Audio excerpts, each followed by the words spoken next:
আসসালামু আলাইকুম। আজকে আমরা অনেক দিন পর একটু ঘুরতে গিয়েছিলাম। তো আমরা গিয়েছিলাম রিভারভিউ পার্কে কাপ্তাই। তারপরে সাদেকে নিয়ে অনেকদিন ঘোরা হয় না, ভিতরেই থাকা হচ্ছে, তেমন একটা বাইরে বের হওয়া হয় না। বিকেলবেলা একটু এদিকে ওদিকে যাওয়া হয়, তেমন একটা পার্কে টার্কে যাওয়া হয় না। আমাদের এখান থেকে পার্ক একটু দূরেই আছে। তো এই আর কি অবস্থা। তো ঈদ উপলক্ষে আমরা একটু বেড়াতে গিয়েছিলাম, সেটার কিছু ভিডিও আপনার সাথে শেয়ার করলাম। আমার কাছে এই জায়গাটা অনেক ভালো লাগে। তো আপনাদের কাছে কেমন লাগছে জানাবেন।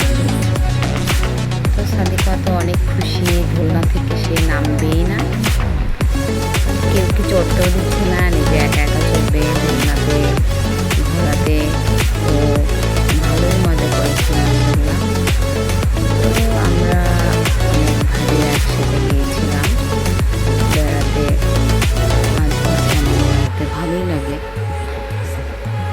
মাশাআল্লাহ। প্রথমত ভেবেছিলাম অনেক গরম, বের হওয়া হবে না আমাদের। আলহামদুলিল্লাহ পরবর্তীতে আস্তে আস্তে গরমটা কমতে থাকছে। আলহামদুলিল্লাহ পরবর্তীতে অনেক বাতাস ছিল ওখানে, তারপরে রৌদ্র ছিল না তেমন। আলহামদুলিল্লাহ সুন্দরভাবে আমরা বেরিয়ে আসতে পারছি। তো এই হলো আমাদের ওখানকার দৃশ্যগুলো।